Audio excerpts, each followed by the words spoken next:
কলকাতার বাগবাজারের গঙ্গার তীরে রয়েছে এক ঐতিহাসিক ও আধ্যাত্মিক স্থান, মায়ের ঘাট।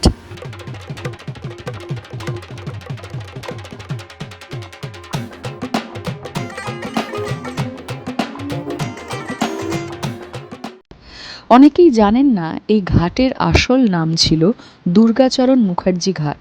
তিনি ছিলেন এক ধনী দেওয়ান, যিনি 1819 শতকে এই ঘাট নির্মাণ করেছিলেন।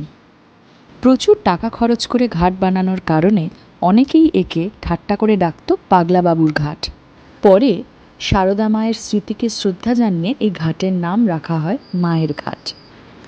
1909 থেকে 1920 সাল পর্যন্ত মা সারদা নিয়মিত এখানে আসতেন গঙ্গা স্নানের জন্য। গঙ্গায় স্নান করে তিনি দীর্ঘ সময় ধরে ধ্যানও করতেন। তার বাড়ি, যা আমরা মায়ের বাড়ি বলে জানি, এখান থেকে অদূরেই অবস্থিত। তাই আজও এই ঘাটে প্রতিদিন সন্ধ্যায় সন্ধ্যা আরতি হয়। প্রদীপ, শঙ্খধ্বনি আর ভক্তিমূলক গানের মধ্যে দিয়ে গঙ্গা তীর যেন ভরে ওঠে এক অলৌকিক শান্তিতে।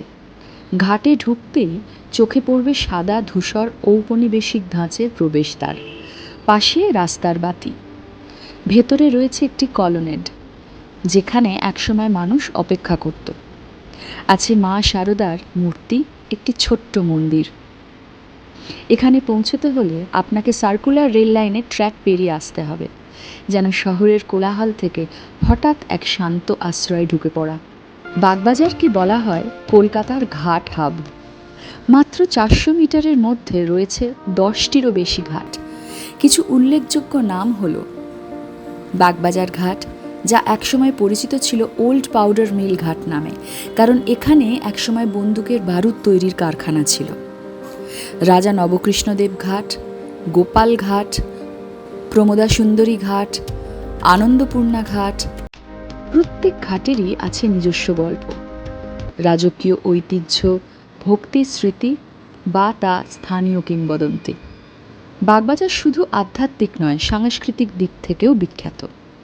এখানেই ছিলেন নবীনচন্দ্র দাস, যিনি উদ্ভাবন করেছিলেন বিখ্যাত রসগোল্লা।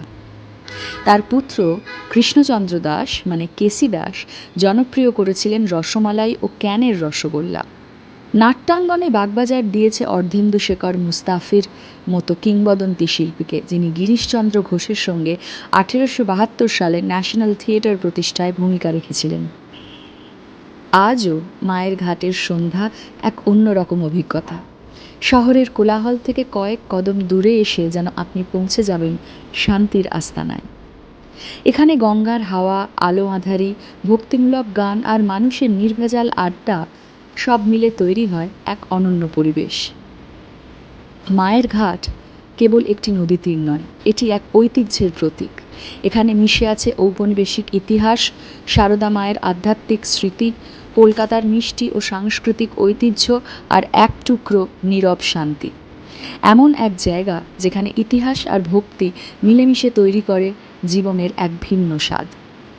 কলকাতা বাঙালির এমন আরও ছোট ছোট গল্প শোনার জন্য সাবস্ক্রাইব করুন আমাদের চ্যানেলটি, আর ভাগাভাগি করে নিন এই গল্পগুলো আপনাদের আশেপাশের মনে প্রাণে খাঁটি বাঙালিদের সাথে।